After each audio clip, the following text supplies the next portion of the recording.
Hi everyone. Stock మార్కెట్లో invest చేస్తూ 1000 కోట్ల కంటే ఎక్కువ సంపాదించిన ఇన్వెస్టర్లు ఇండియాలో 15 నుంచి 20 మంది దాకా ఉన్నారు. అందులో మనకి బాగా తెలిసిన విజయ్ కేడియా, రాకేష్ జుంజన్వాలా, డాలీ ఖన్నా, రాధాకృష్ణ దమానీ ఇలాంటి వాళ్ళు స్టాక్స్ ని ఎలా సెలెక్ట్ చేసుకుంటారు, వాళ్ళ స్టాక్ పికింగ్ వెనకాల ఉన్న సీక్రెట్ స్ట్రాటజీ ఏంటి అనేది నేను ఈ వీడియో సిరీస్ లో మీకు ఎక్స్ప్లెయిన్ చేస్తున్నాను. అయితే స్పెసిఫిక్ గా ఈ వీడియోలో 4 పాయింట్స్ ని డిస్కస్ చేసుకోబోతున్నాం. ఫస్ట్ పాయింట్ లో మీ అంతటా మీరు ఏ ఇన్వెస్టర్ ఏ స్టాక్స్ లో ఇన్వెస్ట్ చేశారు అనే విషయాన్ని ఈజీగా ఎలా తెలుసుకోవచ్చు.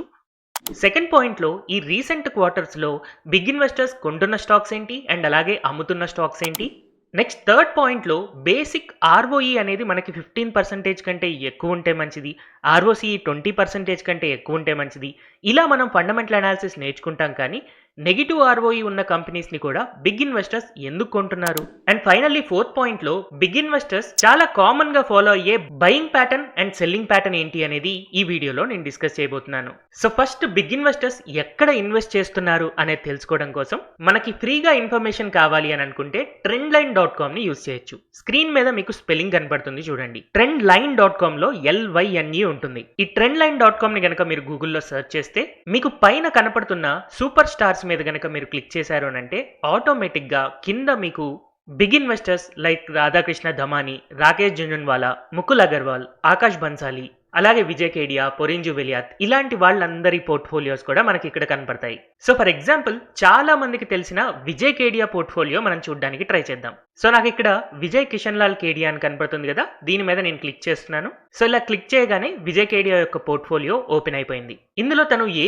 స్టాక్స్ లో ఇన్వెస్ట్ చేస్తున్నారు, ఎంత పర్సెంటేజ్ ఇన్వెస్ట్ చేస్తున్నారు అనేది మనం ఇక్కడ ఒక టేబుల్ రూపంలో చూడొచ్చు. నెక్స్ట్ మన సెకండ్ పాయింట్ లో కేవలం ఈ స్టాక్స్ ని చూడడమే కాకుండా వాళ్ళు రీసెంట్ క్వార్టర్స్ లో వాళ్ళు కొంటున్నారా లేదా అమ్ముతున్నారా అన్న విషయాలు కూడా మనం ఇక్కడ అబ్జర్వ్ చేయొచ్చు. దాన్ని మనం అర్థం చేసుకోవడం కోసం గ్రీన్ కలర్ లో ఉంటే బయింగ్ లో ఉందని, రెడ్ కలర్ లో ఉంటే సెల్లింగ్ లో ఉన్నారని అబ్జర్వ్ చేయొచ్చు. And just plain white colour ఉంది అని అంటే స్టాండర్డ్ గా హోల్డ్ చేస్తున్నారు అని అనుకోవచ్చు. అయితే ఇక్కడ మీరు తెలుసుకోవాల్సిన విషయం ఏంటి అంటే జనరల్ గా వీళ్ళు ఒక కంపెనీలో 1% కంటే ఎక్కువ వాటా కొన్నప్పుడు మాత్రమే మనకు తెలుస్తుంది. ఒకవేళ వీళ్ళు గనక ఆ పర్టికులర్ కంపెనీలో 1% కంటే తక్కువ వాటా గనక కొంటే అలాంటి కంపెనీల గురించి ఎవ్వరికీ తెలియదు. సో ఇక్కడ ఈ టేబుల్లో స్పెషాలిటీ ఏంటి అంటే విజయ్ కేడియా ఎక్కువ అమౌంట్ ఎక్కడ పెట్టారు, తక్కువ అమౌంట్ ఎక్కడ పెట్టారు అనేది కూడా మనం తెలుసుకోవచ్చు. దీనికోసం సింపుల్ గా పైన కనపడుతున్న ఈ హోల్డింగ్ వాల్యూ మీద కనుక క్లిక్ చేస్తే హైయెస్ట్ టు లోయెస్ట్ మనం సెలెక్ట్ చేసుకోవచ్చు. దీన్ని బట్టి ఏ స్టాక్ లో ఎక్కువ ఇన్వెస్ట్ చేశారు అన్న దాని నుంచి మెల్లగా మనం కిందకి వెళ్తూ ఉండొచ్చు. ఇలా కేవలం విజయ్ కేడియా పోర్ట్ఫోలియోనే కాదు, మనం డాలీ ఖన్నా, పొరింజు వెలియాత్, రాకేష్ జుంజన్వాలా ఇలా ఎవరి పోర్ట్ఫోలియో అయినా మనం ఈజీగా అబ్జర్వ్ చేయొచ్చు. దానికోసం సింపుల్ గా టాప్ లో కనపడుతున్న సూపర్ స్టార్స్ మీద క్లిక్ చేస్తే సరిపోతుంది. అండ్ అలాగే మీరు రీసెంట్ గా ఈ పెద్ద ఇన్వెస్టర్లు కొంటున్న షేర్స్ గురించి ఎక్కువ కాన్సన్ట్రేట్ చేయాలి అని అనుకుంటే ఇక్కడ మీకు టేబుల్లో రీసెంట్లీ బాట్ మీద కనుక క్లిక్ చేశారు అని అంటే ఇక్కడ గ్రీన్ కలర్ లో కనపడుతున్న స్టాక్స్ అన్ని కూడా రీసెంట్ టైం ఫ్రేమ్ లో ఈ బిగ్ ఇన్వెస్టర్స్ కొంటున్న స్టాక్స్ గా, అండ్ అలాగే రెడ్ కలర్ లో కనపడుతున్నవి రీసెంట్ టైం ఫ్రేమ్ లో బిగ్ ఇన్వెస్టర్స్ అమ్ముతున్న స్టాక్స్ గా మనం అబ్జర్వ్ చేయొచ్చు. సో నెక్స్ట్ మన థర్డ్ పాయింట్ లోకి వెళ్దాం. దీనికోసం నేను పొరింజు వెలియాత్ యొక్క పోర్ట్ఫోలియో ఓపెన్ చేస్తున్నాను. సో ఈ పోర్ట్ఫోలియోలో రీసెంట్ గా నేను అబ్జర్వ్ చేసినప్పుడు తను ఏఎన్ఎక్స్ డిజిటల్ అనే కంపెనీలో ఇన్వెస్ట్ చేశారు. యాక్చువల్ గా ఇక్కడ ఇన్వెస్ట్ చేయడం అనేది ఫస్ట్ టైం కాదు, కానీ రీసెంట్ గా దాంట్లో ఎక్కువ షేర్స్ కొన్నారు. సో నేను screener.in కి వెళ్ళి ఈ ఏఎన్ఎక్స్ డిజిటల్ యొక్క కంపెనీ షేర్ ని సెర్చ్ చేశాను.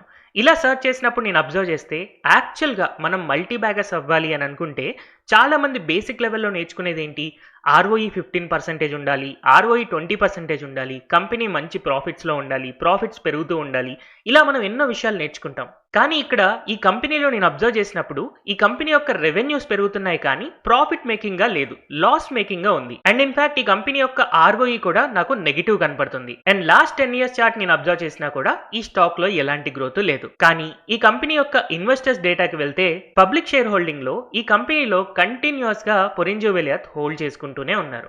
అయితే యాక్చువల్గా ఈ స్టాక్ ని కొనమని లేదా అమ్మమని నేను ఎలాంటి సజెషన్ ఇవ్వట్లేదు. కాకపోతే మనం బేసిక్ లెవెల్లో ROE, ROCE, debt to equity, profit growth ఇలాంటి విషయాలు నేర్చుకుంటాం కదా, ఇవి కాకుండా ఇంకా ఏదో మనం చూడాల్సింది ఉంది. బిగ్ ఇన్వెస్టర్స్ అయితే ఈ ప్యాటర్న్ ని ఫాలో అవ్వట్లేదు, వాళ్ళు ఇంకేదో చూస్తున్నారు అనే విషయం మీకు అర్థం అవ్వాలని నేను ఈ ఎక్స్ప్లెనేషన్ ఇస్తున్నాను.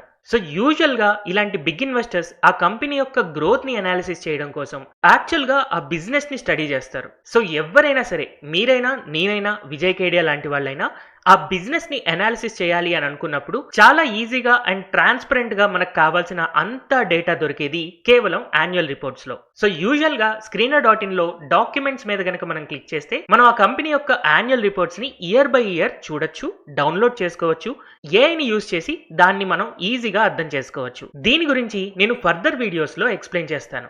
కాకపోతే ఈ వీడియోలోని 4th పాయింట్ లో నేను ఒక కామన్ ప్యాటర్న్ ని అబ్జర్వ్ చేశాను అని చెప్పాను కదా. బిగ్ ఇన్వెస్టర్స్ వాళ్ళ యొక్క బయింగ్ ప్యాటర్న్ ఎలా ఉంది అండ్ అలాగే సెల్లింగ్ ప్యాటర్న్ ఎలా ఉంది అని దాని గురించి డిస్కస్ చేసుకుందాం. అది మీకు అర్థం అవ్వడం కోసం విజయకేడియా పోర్ట్ఫోలియో నేను ఓపెన్ చేస్తున్నాను.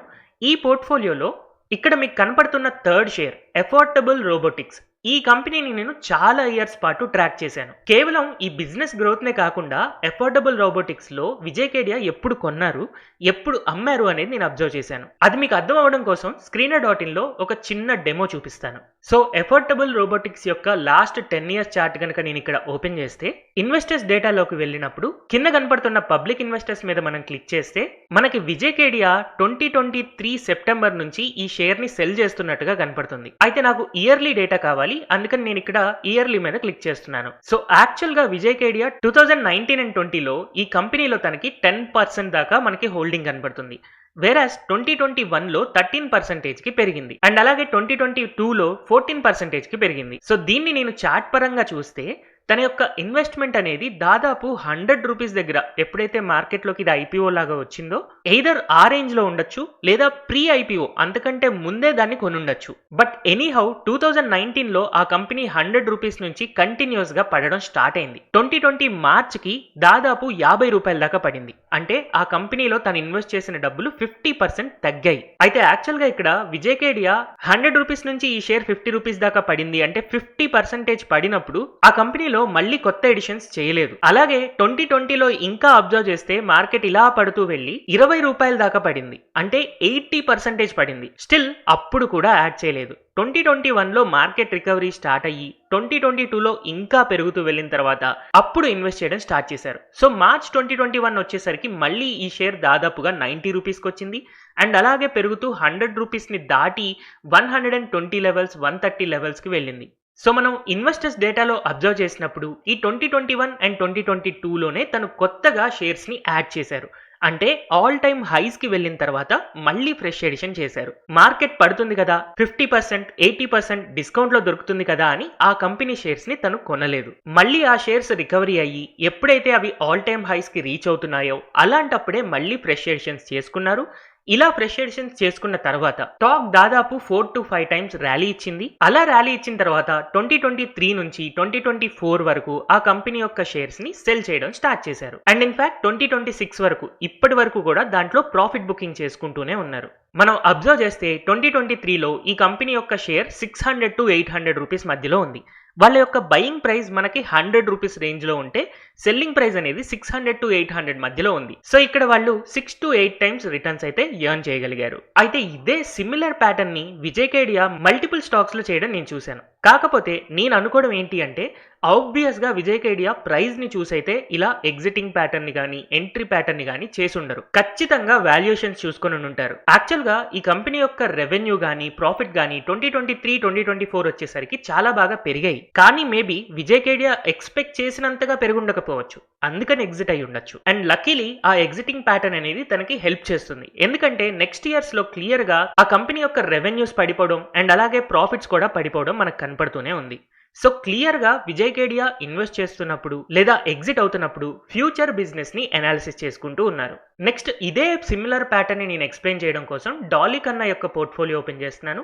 ఇందులో తను ప్రకాష్ పైప్స్ అనే షేర్స్ ని ఎంట్రీ అవ్వడం అండ్ ఎగ్జిట్ అవ్వడం నేను ట్రాక్ చేశాను. దాని యొక్క డీటెయిల్స్ మీకు ఒకసారి ఇక్కడ చూపిస్తాను. సో విజయకేడియా ఎలా అయితే అఫోర్డబుల్ రోబోటిక్స్ లో ప్రాఫిట్ బుకింగ్ చేసుకున్నారో అదే సిమిలర్ ప్యాటర్న్ నాకు ఇక్కడ ప్రకాష్ పైప్స్ లో కూడా కనిపించింది. సో screener.in లో నేను ప్రకాష్ పైప్స్ ఓపెన్ చేసి లాస్ట్ 10 years చార్ట్ కనుక అబ్జర్వ్ చేస్తే ప్రకాష్ పైప్స్ 100 రూపీస్ లెవెల్ నుంచి 600 దాకా పెరిగి మళ్ళీ రివర్స్ అయ్యి ఇప్పుడు 200 to 300 రేంజ్ లో ఉంది.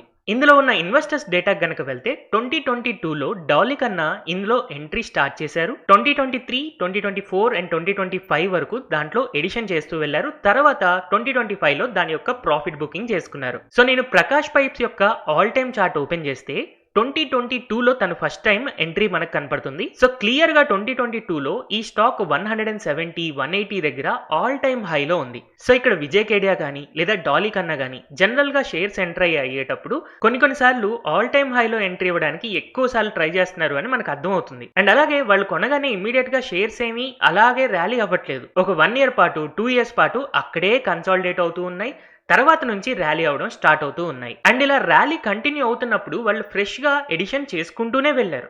తర్వాత ఆ ర్యాలీ ఎప్పుడైతే ఆగిపోతుందో ఆగిపోయినప్పుడు మేబీ మళ్ళీ ఫండమెంటల్ అనాలిసిస్ చేసుకుని ఉండొచ్చు. ఆ స్టాక్ లో వచ్చిన ర్యాలీకి అండ్ ఫండమెంటల్స్ లో ఉన్న గ్రోత్ ని కంపేర్ చేసుకుని ఒకవేళ ఓవర్ వాల్యూడ్ అయింది అని అనుకున్నా లేదా గ్రోత్ ఆగిపోతుంది అని ఫీల్ అయినా అలాంటప్పుడు ఆ కంపెనీస్ నుంచి ఎగ్జిట్ అవుతూ ఉండుంటారు. స్పెసిఫిక్ గా ఇక్కడ ప్రకాష్ పైప్స్ లో కనుక నేను అబ్జర్వ్ చేస్తే 2025 నుంచే ఈ కంపెనీ యొక్క ప్రాఫిట్ అనేది పడిపోవడం స్టార్ట్ అయింది.